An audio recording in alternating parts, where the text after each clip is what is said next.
Breaking news tonight, American Idol superstar turned Oscar winner devastated. In an apparent home invasion, Jennifer Hudson's mother and brother brutally murdered in their own home.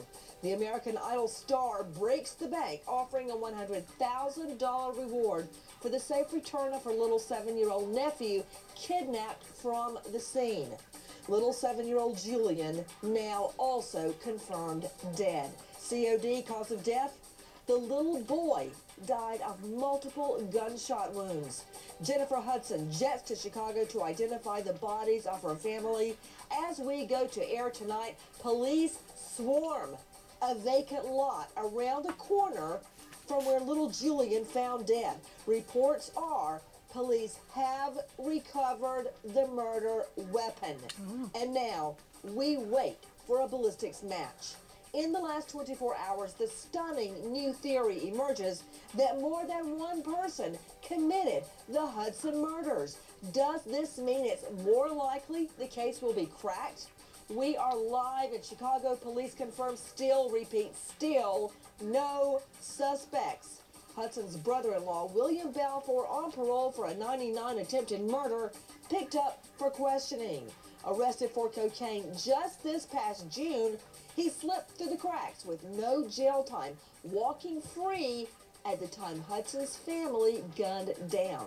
And now, reports one of his girlfriend blows his alibi. Jennifer Hudson, American Idol, American Dream Girl, American Nightmare.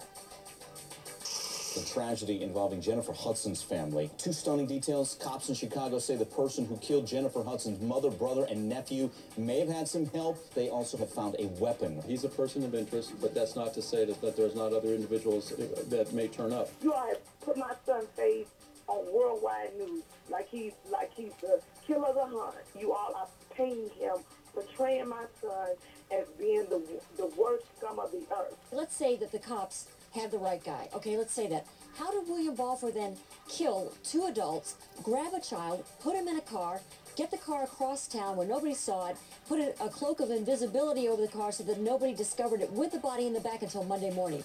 Something doesn't add up. If William did do this, right, no, in no means am I going to sugarcoat and say my son didn't do it. I know my son didn't do this. And tonight, police desperately searching for a beautiful 3-year-old Florida girl, Kelly, after her grandparents reported missing. Little Kelly now not seen for 19 long weeks. Last seen with her mother, so why didn't Mommy call police? Headlines tonight, just released.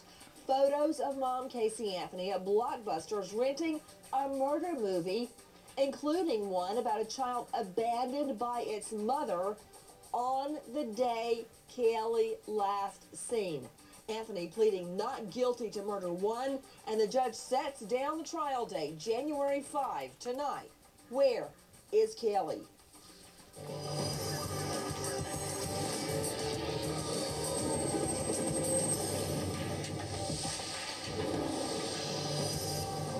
These never-before-seen surveillance photos show accused killer Casey Anthony and her boyfriend walking into Blockbuster just before 8 p.m. on Monday, June 16th, just hours after her daughter Kaylee was last seen alive by Casey's father at home. The new photos show Casey without Kaylee, arm in arm with her boyfriend after they chose 2 movies to rent. One called Untraceable, about a kidnapper and killer. The other, Jumper, about a mother who abandons her 5-year-old child who has the ability to teleport himself. Johnny French rented the movies to Casey and her boyfriend that night. He says there was nothing about the couple that stood out as unusual. You don't remember them or her asking you if you had seen a little girl and her daughter was missing?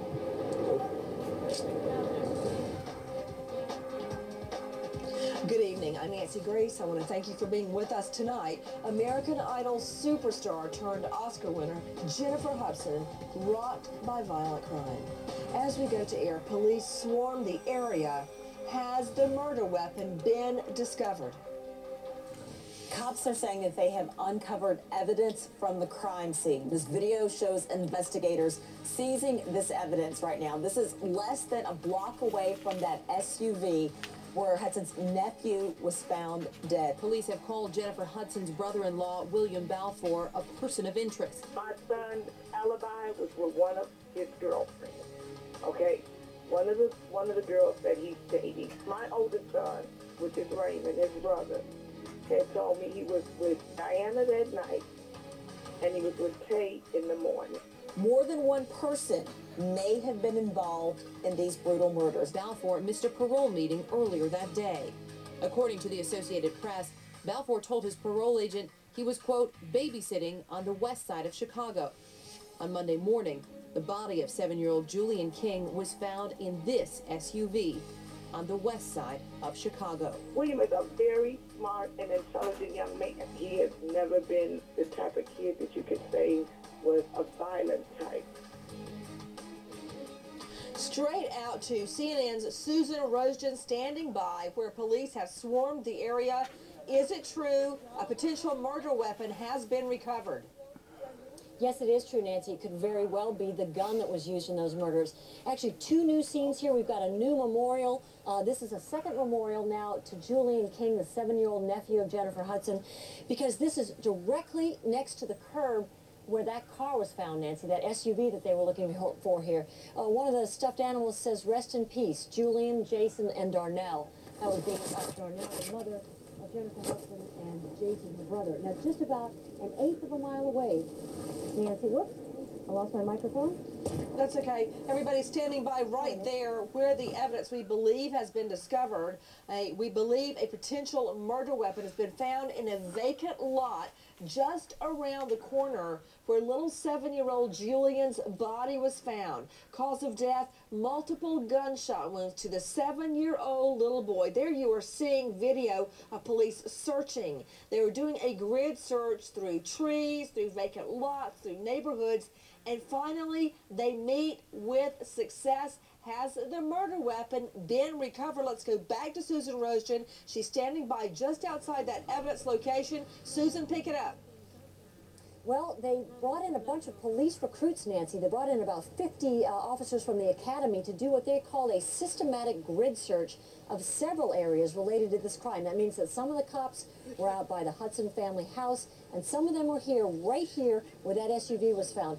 Just about an 1/8 of a mile away, around the corner, down an alley, one officer hit gold, Nancy. He pulled what we could clearly see was a gun out of the shrubbery. He put it in a box, and they have now carted it to the Illinois State Police Crime Lab, where it will be tested, and then we will see whether that gun had anything to do with the murders. Do we have any idea the caliber, Susan? No, they would not say a thing. In fact, the police detective who spoke would not even say that it was a gun. He would say only that a weapon was recovered. But we saw in our own video there was a gun. And Susan, do we have any idea whether bullets were recovered at the murder scene?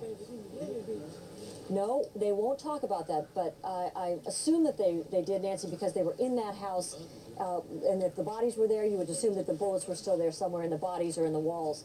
To Dr. Michael Arnell, everybody, we are taking your calls live. The breaking news in the Hudson murders, a potential murder weapon has just been discovered as we go to air, just around the corner from where little 7-year-old Julian's body was discovered. To Dr. Michael Arnell, board-certified forensic pathologist, joining us out of Denver. Dr. Arnell, typically when you have multiple gunshots as cause of death, you will get at least one bullet out of one of the bodies. That's right, and I think reports already indicate that there's still a bullet in the car. Also, I believe I read that there are shell casings at the house. So they probably have shell casings and a projectile, a bullet, to compare to the gun. Arnell, I don't care about the casing right now. What I'm worried about is how we're going to match up the bullets taken from the bodies or at the crime scene to this gun. A casing doesn't help me at all. But if there's a bullet in one of the bodies, I mean, yeah, off a casing I can get a caliber match, but I can't get like the fingerprint ID that this is the gun that fired the shots. I want to go to David Schweitzer, former